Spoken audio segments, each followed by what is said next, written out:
Opus 4.8 just dropped, which is a significant improvement over 4.7. It introduces a brand new feature called workflows, I think, and I am absolutely and 100% here for it. I'm a big Claude user.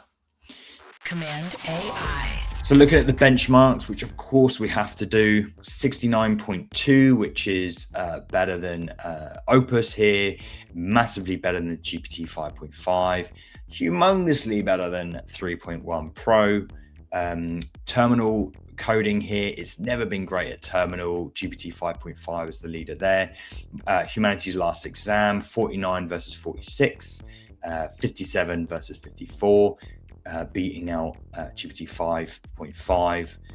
Agentic computer use, which I would like to know, I guess. I suppose agentic computer use is pretty different. But yeah, a point improvement there, but always it was still Opus 4.7 was better than GPT 5.5. Knowledge work, blah, blah, blah, all that kind of stuff. I've got my keen eye on this one. I like to do my finances through Opus. So yeah, pretty cool from the benchmark perspective. Early testers have found that Opus 4.8 to be more reliable and sharper in its judgment when performing agentic tasks. One of the most prominent improvements in Opus 4.8 is in its honesty. We train all our models to be honest, for instance, to avoid making claims that they can't support. Now, what I was finding, and I tweeted about this, that it would be like, yeah, I'd challenge it, like 4.7 wouldn't do something, or it would make a mistake or something like that. And maybe it's made and not fix the mistake after I've tried correcting it. And then it would respond to be like, okay, well, let me do some research, and rather than trying to guess stuff to that effect. And it's like, well, hang on. Thinking mode is on high here, which by the way is the new default. They've made high the new default, which we'll talk about pricing. Two things we're going to talk about: benchmarks and pricing. Don't let me forget. They made high the default, and it's like, well, why are you even guessing in the first place when thinking is on?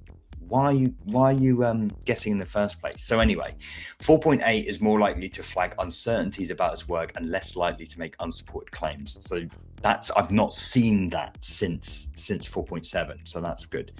The assessment also showed that 4.8 to have rates of misalignment behavior, such as deception or cooperation with misuse, that are substantially lower than 4.7 and similar to our best aligned model, Claude Mythos Preview. So this is the misalignment. Obviously higher is worse. So we've got 4.8 basically a little bit higher than Mythos. So that's pretty good. So yeah, I'm pretty stoked about it. Dynamic workflows, as I said, the new feature in Research Preview allowed Claude to take on bigger tasks in Claude Code. Claude can plan the work and then run hundreds of parallel subagents in a single session. This completely eats your costs. I've heard people like destroying their limits within minutes on this one, and it's crazy. But for some people, that's a good thing to do. I don't see myself using it, mostly because of the cost and because I'm a traditional developer. I like to be probably slightly more hands-on than most people when it comes to writing code. Effort control in Cowork and Claude AI, which is quite nice. Why not? And the Messages AI now accepts system entries inside the messages array. So developers can update Claude's instructions mid-task without breaking the prompt cache or routing the update. So I think that's going to change the make it cheaper. Claude Opus is available everywhere today. Pricing for regular use is unchanged from 4.7, 5 in, 25 out. It's hard to differentiate between the compute restrictions that they had and just not having enough compute and the limitations, the rate limitations and stuff like that. But they were like, the default was Sonnet. I think it was it default was like Opus, and then it went down to default being Sonnet because Sonnet overtook Opus for a bit. Sonnet was on like 4.5, and then Sonnet was on 4.5, whereas Opus was on 4 or something to that effect. Correct me if I'm wrong, but the point is Sonnet then became the default. The default now is Opus. It's like, you select the model inside of Claude Code or whatever, and it's like the recommended default model for your everyday tasks, because I thought that's what Sonnet was good for, everyday tasks. But they've increased that, and they bumped up the default thinking mode to high. Is this a marketing effort to push you to spend more jump up from that Pro to the Max, and then the Max X5 to the Max X10 or 10X, whatever it's called. Is this a marketing ploy, or is this a byproduct of compute? Because at the same time they've lifted the limits and all that sort of lot. So it's just, I don't know whether we could probably get away with Sonnet. Is kind of what I'm saying, and we can reserve a lot of we can go a lot further with our usage, because it's in their best interest to make you spend more with them, to use them more, to be more ingrained into their ecosystem. I'm an absolute sucker for it, don't get me wrong. Even though I know it's like that, I'm still like, oh man, should I be using Opus on high? And I've set my default as Opus on high, and I am using Opus way more. I still drop down to like Haiku when I'm doing basic like Git commits and like asking it questions and things like this. Like I'll still drop down to Haiku. But I'm like, Sonnet just feels a little bit redundant. And there's a preview of, what do they call it? There's basically another model that they've that's leaked that's better than Mythos. So I don't know. It's all getting a bit confusing. All of these amazing benchmarks are, that Claude are claiming a significant improvement of agentic benchmark of coding over GPT 5.5. And even though I'm a Opus Claude fanboy, this doesn't smell right to me. Like GPT 5.5 is a brilliant coding model. Like I used it for a while when they gave out crazy ton usage and this and that. Like for I had a free account for a bit, but it still doesn't smell right. It's still that significantly better. I don't know. And people really do swear by GPT-5, and you can't blame them for liking that.